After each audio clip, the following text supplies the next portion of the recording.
Hello, everybody. This is Kirk Spano with Stocks of the Week, Monday night, June 21st, 2021. It is. All right, 2 more days to Vegas. We're going to cover some REITs, communication companies, tech, energy, SPACs, and a whole bunch of stuff. This is a big update, so we're going to try to fly through it. And then we'll take a quick pause and head over to the retirement income options. So, have a lot of people talking about REITs out there. What's funny is one of the REIT analysts a month ago was talking about how REITs were still undervalued.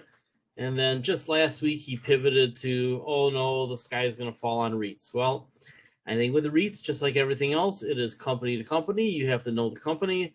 And if you do, you can figure it out. I previously removed Camden Property Trust because it was overbought and overvalued. And I thought facing an already baked in recovery, here it is up here, I believe that it's going to head down to under 100. At that point, I will evaluate the business again because this is a pretty good run, obviously. If it drops back down to here, now you're looking at 2018, 19, even 16, 17 prices. If you can get into this plateau pricing range, maybe I add it back in. But it's not one of my favorite REITs. I know a lot of people like it. But at under 100, we have to take a look at it again. Right now, it's just too expensive for my blood. So one of my favorite REITs is Stag Industrial because of the upgrading of the industrial properties, which is making them a lot of money as supply chains move back to America. The stock did break out and get ahead of itself. Could it run all the way up to my target of 48 real quick? Maybe, if the market stays hot. We'll see. We've seen more volatility in the markets. My expectation is that it probably does get a correction. If it gets back into the low to middle 30s, I think we have to buy it, especially if it gets all the way down here to the red line, 30-ish. I think that's going to hold because the story's getting out on this one. Vici Properties. If you take a look at Caesars, it has a similar chart, and it's just rallying. Caesars is a trending stock, and on the pullback, if you wanted a swing trade, you could get into Caesars. Scott Henderson, our new tech analyst, loves that one. So you can buy Caesars if you want. And the same thing with Vici Properties. It probably is going to run to 40, but do we get a pullback in the meantime? I'm more likely to want to buy the pullbacks. If you want to chase, you can certainly chase. But to me, the pullbacks are the place to get in. EPR Properties, we talked about this one a couple of months ago. It is taking off here with the whole reopen trade and all the revenge spending, all the experience trades. So I think this is probably a trend that you can buy the dips on. I probably need to move the buy zone up. For Staff Biddle, this is the shopping malls outside of New York, and it's almost to where it was before. So not a lot of upside. For my money, I wouldn't bother with it. I think if you bought it down here, you don't need to sell it yet. But if it gets up into here, you probably are done with it. Enbridge, a lot of people like to talk about how great a company Enbridge is. I don't think they know what the hell they're talking about. They just got lucky on a lawsuit for their Line 3, which is going to be completed to Superior, Wisconsin. Line 5, however, Michigan is standing in the way of, and they're trying to just get it removed. Well, Enbridge accounts for 25% of all the fossil fuel liquids in North America. If they lose their Line 5, that's a big, big hit to them, and they would not be able to make it up because they won't be able to replace that line, and the other lines won't be able to carry that fuel. So as Enbridge runs into transportation lines, pipelines that are getting old and need to be replaced, they might just get shut down. So the risk to Enbridge is massive, massive, because they're running into hurdles everywhere they try to put in a replacement line, not just a new line, even replacement lines. The states are telling them no. So I believe the Enbridge is already in a downtrend, long-term downtrend, and eventually it's going to get its teeth kicked in, especially the next time the price of oil goes down. So right in here looks to me like very possible inflection point and head back down. It's not worth the risk to own this. And anybody who thinks that this is a rock solid company just doesn't understand the balance sheet or the business. It is not a rock solid company anymore. Their risks are going up and their opportunities are going down. Invesco and BlackRock, I got rid of, took them off VSL a while back, but there was just an article in Bloomberg that you might want to catch. It had to do with ARK Investments leading the charge for all the competition, which is what I talked to you about 3, 4, 5 months ago, is that all the small ETF providers are using ETFs to capture business to their investment advisory firms. So when your $1 or $2 or $3 billion investment firm doesn't want to use iShares anymore or Invesco anymore, they just launch their own ETFs and they go and launch, 5 portfolio ETFs or whatever it is they're doing. So the industry that BlackRock and Invesco cater to is not what it once was. The firms like mine and bigger firms aren't always using outside ETFs anymore. They're creating their own. And they're partnering with firms that create ETFs. So BlackRock and Invesco, not only are they running into falling fees because of competition from Schwab and Vanguard, but they're running into less growth. In Invesco's case, they're not growing anymore because there's just so much competition from the little guys. Will there be consolidation again? Sure. And would I buy these on a big crash? Maybe.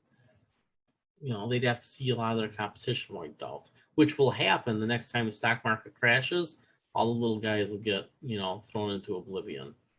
AT&T and Discovery still remain buys in my book. AT&T is going to be the leader in 5G and fiber, and Discovery is going to be one of your must-have streaming services along with all the Warner Brother content that you're going to have now. Komatsu was the topic of discussion on the chat board, and it's something that we probably got close to bottom ticking, but it's turned over ever since Kathy Woods had to figure out what she wanted to trim as she lost assets. And I do think that there's probably another run up for this one. I don't know if these are realistic, but these would be your natural targets. I think it's going to have a hard time running into the 50s, but if it does, that is a double, and it is Japanese diversification. So we are on a dip here, and if you want a Japanese stock that's not a brokerage, it's probably about where you want to be. Now, I see the headquarters that Komatsu is building here in Milwaukee, and I know how the deal went down to sell Joy Global to them, because I was friends with a gentleman whose wife was putting that deal together. And I can tell you that Komatsu, in my book, has more upside than Caterpillar, because Caterpillar is already stretched. And I like the international diversification. So if you would overlay this with, so let's take a look at Komatsu, where's the cat? See how Caterpillar broke apart from it. So I would think that historically, right, they tracked a little closer, and since about 2018, they haven't tracked as close. So I think Komatsu can make up a lot of this ground as Caterpillar jitterbugs and Komatsu probably rallies. But again, I don't love it. Probably not going to be on the VSL. Excuse me, probably not going to be on the plug and play next quarter. Certainly will remain on the VSL. Really has to do if you want the Japanese exposure. I'm ambivalent there. AST Space Mobile has had all the rumors about the Russell 2000. As I said, that might not happen because of the share structure being tightly controlled. They have rules against that. I haven't seen an update that says they're going to get put on the Russell 2000. There's only one more update to come, I believe. Maybe two. There might be two. So, bottom line on this one, high risk, high reward. And if they nail it, which it seems like they're going to, it's a 10 or 20 bagger. I mean, what these guys do is put cell phone towers in space. And that's not what Starlink is doing, not the same way. These guys can send a signal directly to your handset. Starlink, you have to have a great big setup at home that's expensive, $500 or more, and then it goes Wi-Fi. So you essentially have a VoIP call, not a 5G call, when you're using Starlink. So this technology, if it works, is a pretty gigantic leap ahead of Starlink. And another company said that they could do this, but they don't have a test satellite up. I mean, they're years away. They're years behind these guys. And their technology isn't pooping out the way that the technology for AST Space Mobile is. So it got volatile, had that big run up on the Russell 2000 ideas and Reddit, right? Your Wall Street bets crowd. And now it's bouncing around. It's all over the place. So if you don't own any of this, you don't have to. Just telling you, this is a potential 10 or 20 bagger here. So I would probably put like 1% in here with the idea that if it ends up not working and you lose 70 or 80%, you know, it's 7 or 8 tenths of 1%, right? Because you only had 1% in. I have 3% in here, but I have some covered calls on it that I'm not closing. So if I get called away for a third of my position, I'm okay with that. That had to do with me scaling in. So I'm trying to get to a 2% position. And I think if it stays under 10 through July, then I get called away and I'm down to a 2% position. Taking a 1% position and then selling a put for another 1% down at 750. It's a pretty good trade. We'll take a look at that in the retirement income options program. The premiums are pretty huge. So what's trending? Both Scott and I like Kinder Morgan here. Got a little pullback the other day. My chart's a couple days older, and I think the target still remains around 30. Scott has a newer chart from Friday, includes a little pullback, and look at that. His target price is almost right on top of mine. So I think we both see Kinder Morgan going to around 30. MP Materials, same thing. Want to buy the dips. They're going to be a very big deal in rare earth metals, right? They're right now a monopoly, going to become part of an oligopoly here in the United States. Their batteries are, their magnets are extremely important to EVs, and they're going to be a leader there. So on these pullbacks in here, I think you need to buy it. If we would get into the lower 20s, that's your backup truck price. I think it's going to make a run at 100, to be honest with you. Probably in the next 2 or 3 years. He's saying buy it down in the upper 20s. Hit this channel. He sees it running up to, double top. Then we'll see what happens after that. So MP Materials, the story remains the same. Monopoly becoming an oligopoly into a huge increasing market, and they're going to be a leader in it. So MP Materials just has massive upside, and the magnets are the wild card. The magnets are what gives it all the oof, because otherwise, even though it's a super cycle for rare earth metals, it's still CapEx heavy, right? It's still a heavy play. It's not asset light, it's asset heavy. So their constraints have to do with all the inputs and all the capital they have to put in. So normally I wouldn't be too interested in miners, but the gold story is very important right now, and so is the rare earth metals story. And I think that we have a few years of good run left in these. What are the pivots? Well, there's a lot of pivots right now. So Unity Software. We talked about it here a couple of weeks ago, and it's running. You need to buy the dips on Unity Software. 3D, augmented reality, virtual reality platform for designing. It's one of the two big ones. You need to own this stock. This is for any growth investor. I think this is a must-own stock, and I think this is the sort of stock that you just live for, because the amount of money they can make without a lot of capital inputs is huge. I mean, this could be $1,000 stock someday, I think. Barrick Gold just keeps on coming back to us. Started the uptrend, came down, you wanted to buy it. On track. Somebody said something in the chat the other day that they didn't understand what the company did. On Track is not like a call-in service to find a therapist.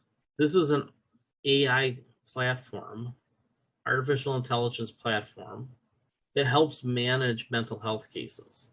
Because most mental health cases, they have other things health-wise that when their mental health is bad, they don't treat their other health conditions. So On Track, that's what they do. Now, are they part of networks? Absolutely, right? But it's not like, 1-800 dial a doctor. They're using technology to help people, and they're getting government contracts. So these guys, the upside is just massive because the unserved market is gigantic. And improving outcomes across that gigantic market is going to be very, very important to keeping the cost of Medicare down. So this is one that plays right into the whole Medicare is expensive thesis, helping Medicare stay less expensive. Open Door, I think it has a lot of Zillow in them. You're getting you had a bottoming process, and now it's starting to trend the right way. You need to think of this as the right way. You think of this the right way. They don't just market houses, they buy houses, and then they rehab them and they flip them. That's what the market's missing here. This is the biggest home flipper in the world. That guy that had like 10 houses at one point, but what he really made his money on is buying a house and then flipping it for a 20 or 30 or 40% profit? Yeah, that's what these guys do, but on steroids. The amount of money that they're starting to make is amazing. Open Door is one of my favorite stocks right now. So I have a position and I'm selling puts. Ajax, the more I've learned about this, the more I like it, right? They're buying Kazoo. You should think of that the same way as Carvana. This is what Carvana did. This is what Ajax looks like right now. If you're a growth investor, you should really have this. And I believe you can sell puts on them as well. A couple satellite stocks. Navsite, which is merging with Spire, and Osprey, which is merging with Black Sky. Two companies basically do the same thing. Space data with an analytics platform, right? Software as a service, but they're both just getting no love. But they're starting to pick up buyers here. And so as people get frustrated and sell, there's somebody here waiting to buy those shares. Look at that. When you have such a big imbalance between buyers and sellers, price is going to start moving up. That was Navsite. This one's Black Sky. Same thing. A lot more buyers than sellers, but the price hasn't taken off yet. As soon as the cash flow starts to rise a little bit, this is going to take off. Again, software as a service. Think of Salesforce. Think of all the companies that when they're asset light and they don't have to add a lot of inputs to generate revenue, they just start making bank. That's what these two companies are going to do. Granted, they have to get the satellites all up in the air, and most of them are actually. Both companies are on the verge of profitability already. And as this data gets used for more and more things, everything climate related, but also logistics. So what we're going to be doing from space that we normally did with radio towers and very patchy observations is now going to be everything. They're going to be able to see everything in real time. So Navsite and Osprey, which are Spire and Black Sky, I think you should own a percent of both of them. I think they're probably both going to do very well, but you can diversify a little bit by owning them both. What kind of questions do you have? Reese, are you serious? Open Door makes wants to buy your house? Well, that's pretty interesting. How low is their offer? It was about right. Wow. So that means that they know that they have some way they can sell it to. You just have to decide if you want to move. All right, so somebody's at Sun Run. Yeah, it hit right at our target box. It jumped up, came back down. Yeah, I think 40-ish is a pretty darn good price. On all of these on the dips, right, on those down days, go ahead and sell puts. So capital probably just a hold and cover that one. Yeah, nice trend, right? Will we get another shot around 30? I'll tell you, I don't like the way the market structure is shaping up. When you take a look at the underlying supports in this stock market, it is really easy to see that there's not enough money again. So with the Fed talking about, mini normalization, what that really is a shot across the bow. However, what I talked to you about before is that as a percentage of market capitalization, QE is declining, right? Because market cap keeps going up. So the money to support that is drifting away. And my anticipation is that they do taper a little bit. I don't know why they wouldn't raise interest rates. Honestly, I don't really know what they're trying to achieve sometimes, other than I know that they have to protect the dollar. And as they protect the dollar, however they do it, that's going to drive a lot of asset prices down. So some of the ones that are stretched, I'm real careful with. So I focused on charts that look like this, right? These unloved growth companies that have great stories and great management, and they're small and mid-cap companies with huge upside. I think in 3 or 4 years, these companies that I just covered today, you bought this basket. If you just bought the basket under pivots, I think you'll have at least 1 or 2 10 baggers under there, if not more. I just think that little basket right there is unbelievably high potential. And at these prices, not a lot of risk. All right, so let's talk about options in a second. Let me pause us and then we'll do the retirement income options.